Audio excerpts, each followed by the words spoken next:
ऐसा अद्भुत स्थान आपने देखा नहीं होगा शायद पहले। चलिए आपको दर्शन ही कराते हैं डायरेक्ट। वाह जी वाह, क्या सुंदर नज़ारा है।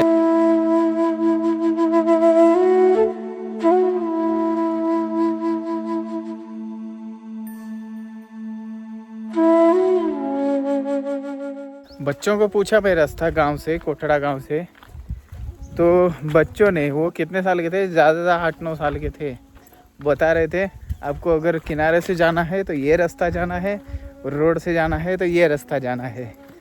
तो मैं बोला मुझे किनारे से जाना है। बोला ठीक है, फिर आप राइट साइड मुड़ जाओ और वहाँ से किनारे चले जाओगे चिड़ी संगम पे। इतना क्लियरली बताया उन लोगों ने। देखिए हम बिल्कुल नर्मदा जी के किनारे आ चुके हैं और पहाड़ी रास्ता है, पहाड़ों से होते हुए जाना पड़ता है। यहाँ पे नर्मदा जी के दर्शन।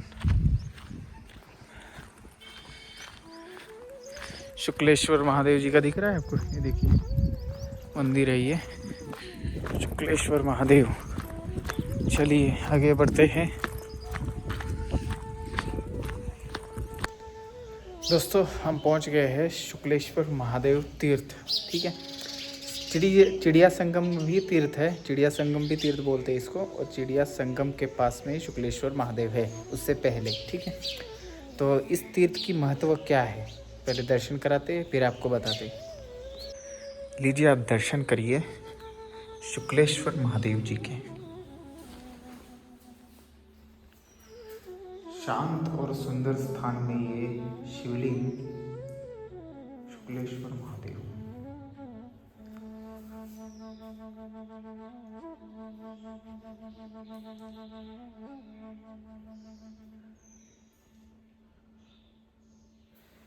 यहाँ पे भगवान, ये शिव परिवार ही पूरा, शिव परिवार का पूरी मूर्ति है। यहाँ पे प्यारे नाथ जी विराजते थे पहले।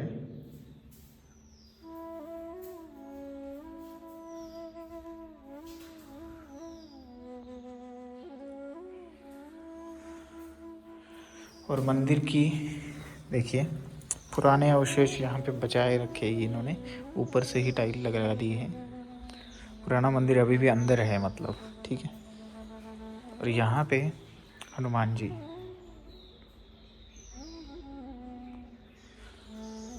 और आगे आप दर्शन करेंगे तो साक्षात काल भैरव जी यहाँ पे हैं।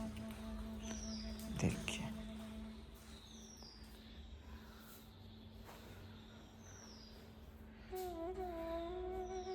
सुंदर प्रतिमा है काल भैरव जी की।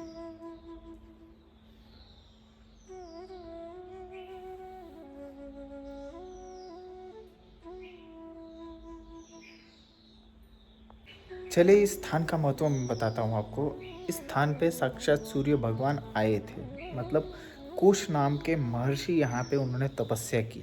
उन्होंने तपस्या करने के बाद सूर्य भगवान आए। सूर्य भगवान ने वर मांगने को कहा, तो उन्होंने बोला कि आप ही महाराज यहाँ पे विराजो और लोक कल्याण के लिए आप यहाँ पे रहो हमेशा, आप अपना वास्तव्य बनाओ। तब से यहाँ पे सूर्य भगवान हमेशा रहते हैं, ऐसा माना जाता है। यहाँ पे बधिर, ठीक है, कुष्ठ रोगी, इनका इलाज नहीं हो रहा है तो यहाँ पे अगर आके तपस्या करे तो इनका इलाज हो सकता है, ऐसा माना जाता है।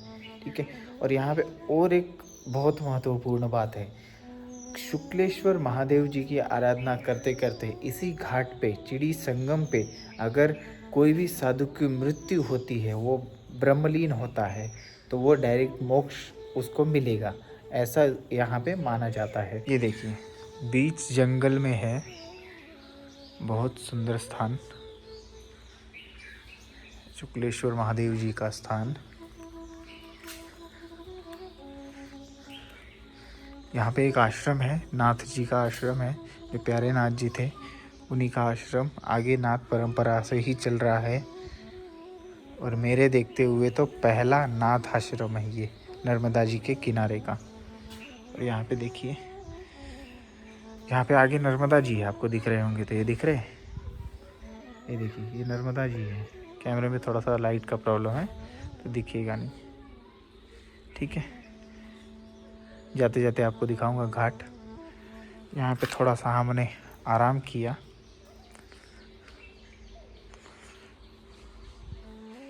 चलिए, बहुत ही सुंदर स्थान। आप आइए एक बार यहाँ पे। गोगाँव पड़ता है इसका गांव। गोगाँव से बाहर है। यहीं पे मैं आराम कर रहा था, तब कमंडल पास में ही था, तो कमंडल में कोई 20 रुपये रख के चला गया था। दक्षिणा सोच के, मतलब साधु सोया है तो 20 रुपये रख देते हैं, ऐसे सोच के मैंने दान पेटी में डाल दी। वो शुक्लेश्वर महादेव जी को, महादेव जी ने दिए थे, महादेव जी को दे के चल रहे अपन। चलिए, ये पेड़ बहुत अच्छे तरीके से बचाया गया है, कितनी सुंदर बात है। चलिए, अब आगे बढ़ते हैं परिक्रमा में दोस्तों। शुक्लेश्वर के पीछे से ही रास्ता है, ये पक्का वाला ही रास्ता है। कच्चा ही बोलते हैं लेकिन पक्का ये जाता है गोगाँव आगे। उसके सामने से चिड़ी संगम नहीं पार करना है, इसको गोगाँव जाके उधर से पार कर देना है, क्योंकि वो ज़्यादा दूर भी नहीं है, फिर अपन उधर से जा सकते हैं। ठीक है, चलिए आगे बढ़ते हैं। और भूरा बाबा आश्रम उसी के पास में है। मैंने इसलिए नहीं दिखाया क्योंकि सब वहाँ पे नशा करने वाले बैठे थे, इसलिए मैं सोचा अब क्या दिखाना इनको। लेकिन आश्रम मतलब आश्रम नहीं है वो, वैसी टेकड़ी है और ऊपर पेड़ पौधे लगे हुए। वहाँ पे भूरा बाबा पहले रहते थे, बस इतना ही है। ठीक है, लेकिन नर्मदा जी के किनारे है बिल्कुल शुक्लेश्वर महादेव। दोस्तों, मैं 3-4 दिन से नोट किया, 3-4 दिन से अपन जहाँ अच्छा लगा वहीं पे रुक रहे हैं। 10 किलोमीटर जा रहे रुक रहे हैं, 5 किलोमीटर जा रहे रुक रहे हैं, क्योंकि अच्छा लग रहा है। मैया जी का किनारा अच्छा है, तो वहाँ पे स्थान भी अच्छा है एकांत में, तो ऐसा रुक रहे। लेकिन ऐसा चलता रहा तो अपनी परिक्रमा साल भर के लिए निकल जाएगी मतलब साल भर हो जाएगा। तो जल्दी थोड़ा सा करना पड़ेगा, क्योंकि कार्य करने हैं बहुत सारे हमें, अच्छे और बड़े कार्य है। इस वजह से समय ज़्यादा ना लगाते हुए हमें जल्दी जाना पड़ेगा। तो देखते हैं, सोचते हैं जैसा मैया कराएगी वैसा ही करा वो होगा। वैसे तो गोगाँव जाते जाते राइट हैंड पे एक रास्ता जाता है, और यहाँ पे एक अद्भुत दर्शन है, आपको बताता हूँ। मैं आया था पहले, राइट साइड मुड़ते हैं तो एक अद्भुत मंदिर है। इसकी खास बात आपको बताता हूँ। चलिए, बहुत ही सुंदर मंदिर, और ये बिल्कुल चिड़िया संगम पे है। ऐसा अद्भुत स्थान आपने देखा नहीं होगा शायद पहले। चलिए, आपको दर्शन ही कराते हैं डायरेक्ट। देखिए,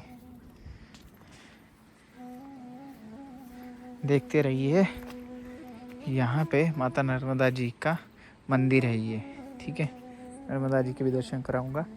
और यहाँ पे ये देखिए, एक कुंड भरे हुए हैं यहाँ पे। ये देखिए, ये कुंड भरे ही रहते हमेशा। ठीक है, पिछली बार मैं बहुत गर्मियों में आया था। और इधर एक कुंड है, वो देखिए, इधर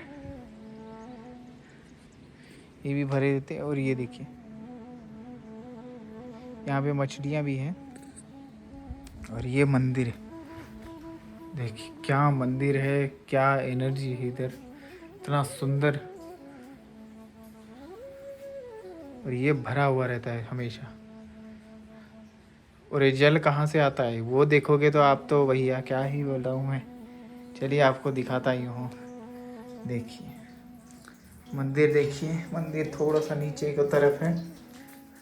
और आप अब भोलेनाथ जी के दर्शन करने वाले साक्षात, और आपने कभी ऐसे दर्शन किए ही नहीं होंगे। ये देखिए,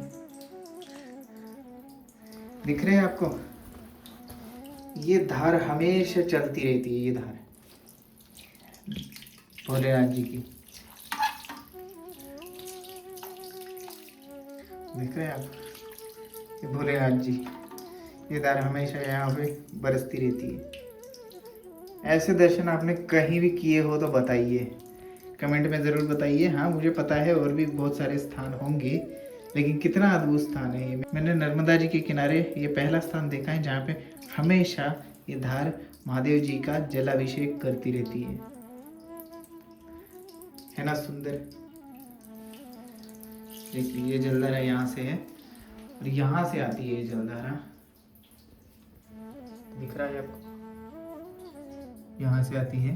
इसके नीचे ये देखिए जल है यहाँ पे वैसे तो, और यहाँ से इसकी धारा यहाँ पे बहती रहती है हमेशा। ऐसा सुंदर स्थान है। और ये है शुक्लेश्वर से गौगावा जाते हुए रास्ते में ही है। अगर आपको दिखा तो आपका नसीब है ना सुंदर, कितना सुंदर स्थान है। जलाभिषेक नेचुरल तरीके से हमेशा होते रहता है महादेव जी पर। ऐसा ये सुंदर स्थान। और यहाँ पे आसपास में ये जल कुंड भरे ही रहते हैं हमेशा, चाहे गर्मी हो चाहे सर्दी हो।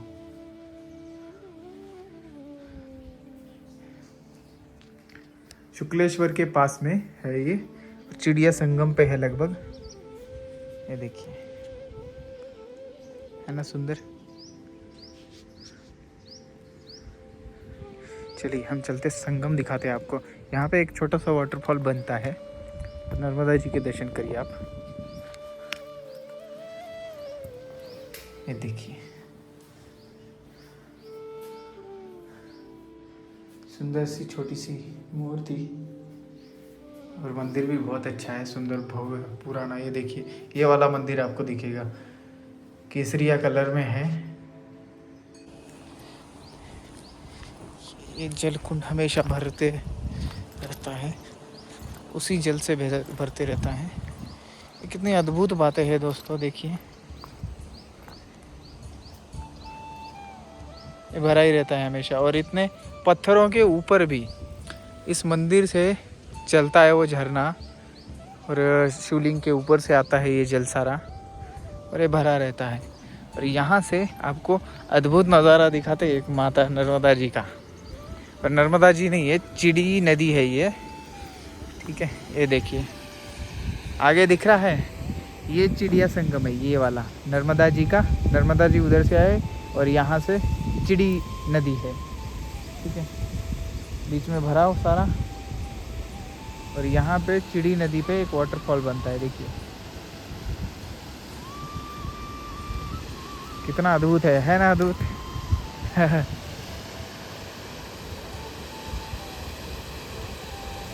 वाह, आज तो नज़ारा बहुत सुंदर देख लिया। चलिए थोड़ा सा पास में जाते हैं, ज़्यादा पास में नहीं जाएंगे। देखिए इधर से थोड़ा नीचे की तरफ है, ये देखिए, वाह जी वाह, क्या सुंदर नज़ारा है।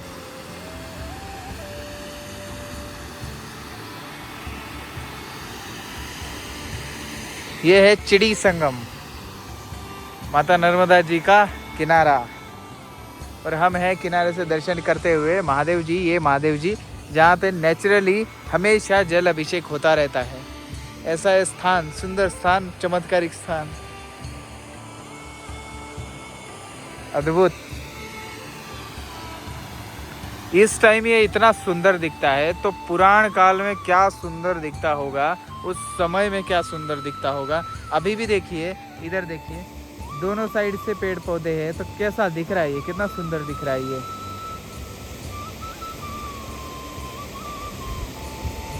कमाल है।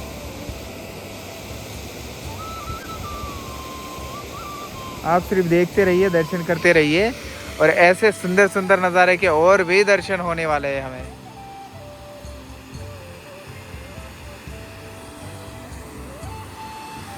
चलिए हमारे साथ नर्मदा परिक्रमा करिए, और ऐसे ही सुंदर नज़ारों के, ऐसे ही सुंदर सुंदर कहानियों के जुड़े हुए तीर्थों के दर्शन करते रहिए। अब आगे बढ़ते हैं। नर्मदे हर हर हर महादेव। चलिए अपन बैग उठाते हैं और निकल पड़ते हैं आगे की तरफ। कितना सुंदर है ये सब, क्या बताए। ऐसा ये सुंदर स्थान है, देखिए आप किनारे किनारे आओगे तो ऐसे सुंदर स्थानों के दर्शन होंगे। क्या वाह, आनंद आ गया, है ना सुंदर, बहुत सुंदर और बहुत शांत। इधर कोई ज़्यादा लोग भी नहीं आते, कुछ नहीं। और बनाया कैसे गया है देखिए ना, सारी तरफ से हवा आती रहेगी, बहुत सुंदर। क्या अद्भुत स्थान है, अब क्या बताऊँ। बहुत आनंद आया। और आगे नज़ारा तो आपने देख लिया होगा।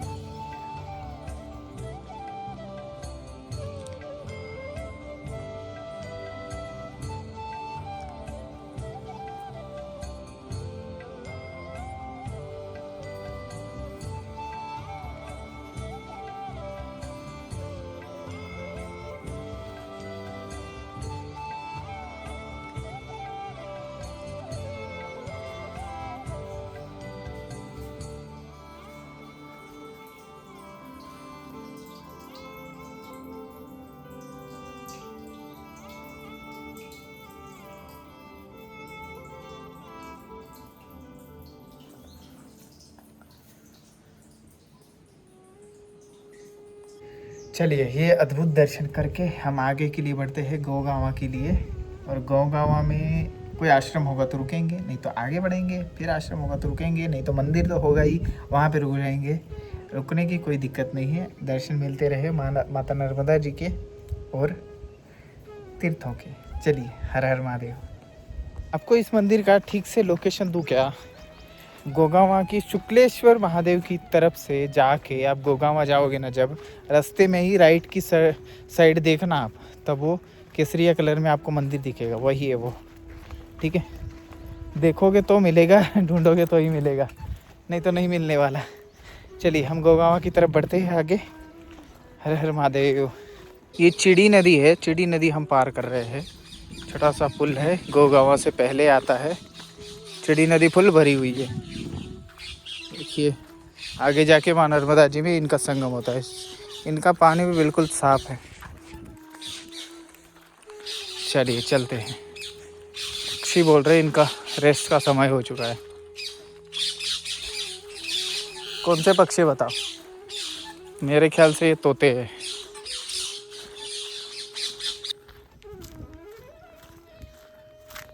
ये मेरे बिल्कुल सामने खड़ा हुआ है। किसको देख रहा है ये?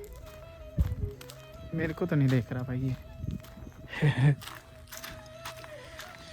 किसी को देख रहा है भाई।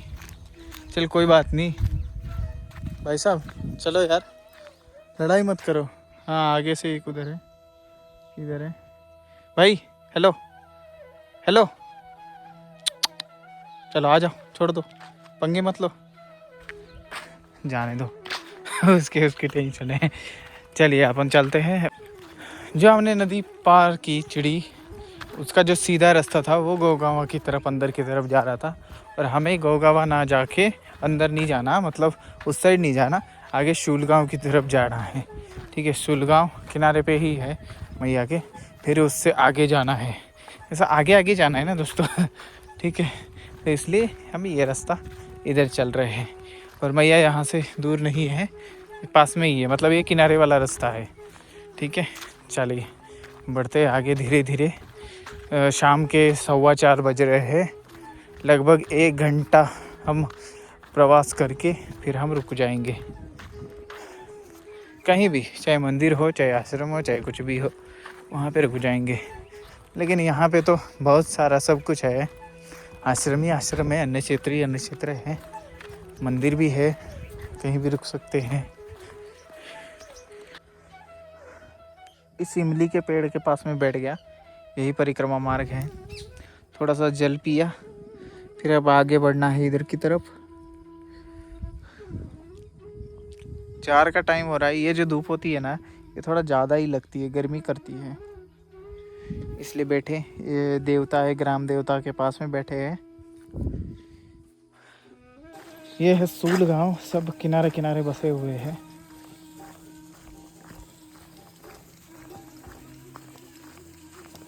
देखिए, नर्मदा किनारे की शाम कैसी लग रही है। यहाँ के खेत,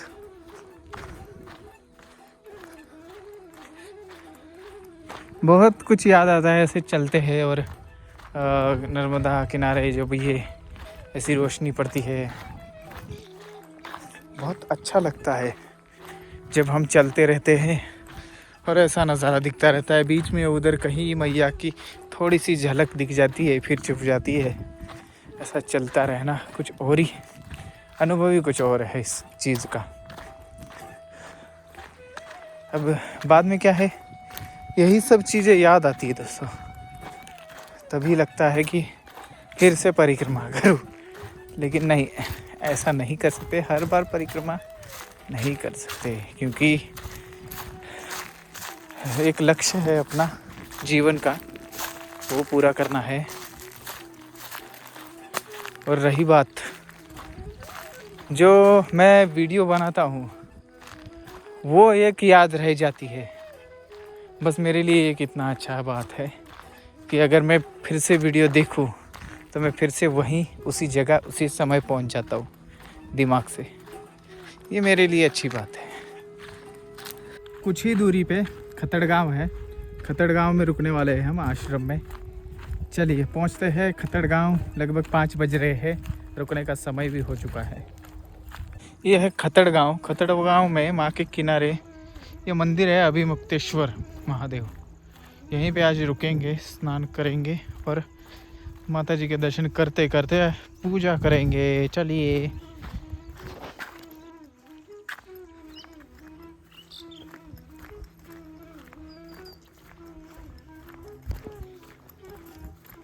देखिए सुंदर मंदिर है बहुत।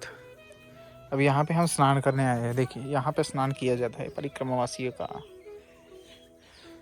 पुरुष तो कर ही सकते हैं, बाकी लेडीज़ के लिए पता नहीं होगा कुछ, लेकिन लेडीज़ भी कपड़े पहन के, अब वो पता नहीं अभी यहाँ पे कुछ है कि नहीं है, लेकिन कर सकते हैं, सभी लोग कर सकते हैं। देखिए यहाँ से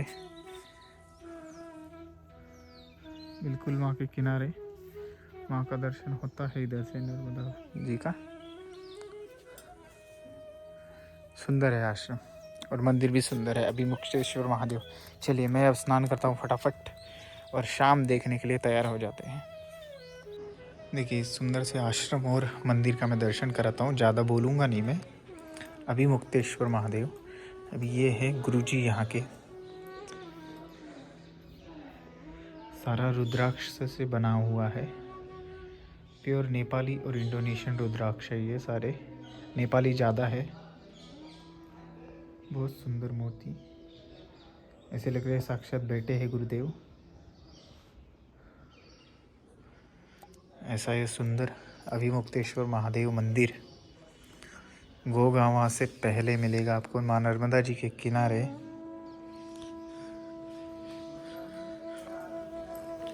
और यहाँ पे देखिए अभिमुक्तेश्वर महादेव।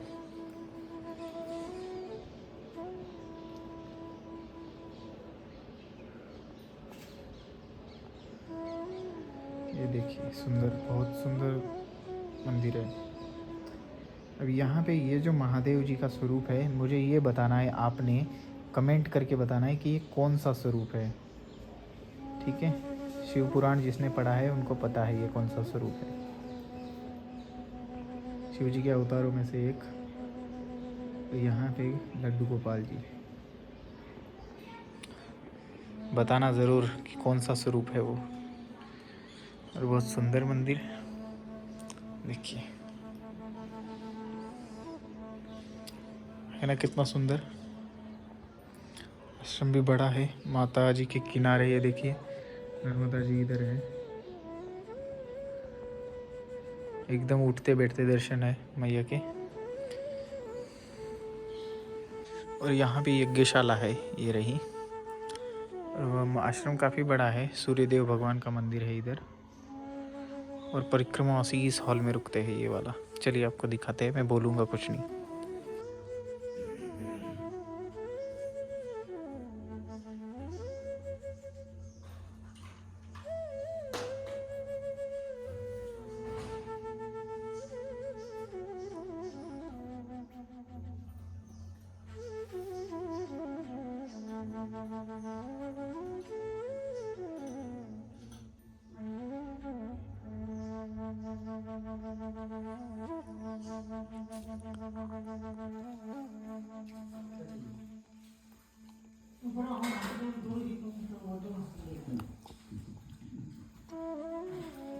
चलिए दोस्तों, आज का दिन तो पूरा हो गया और हम रुके हैं गोगांव में अभिमुक्तेश्वर महादेव।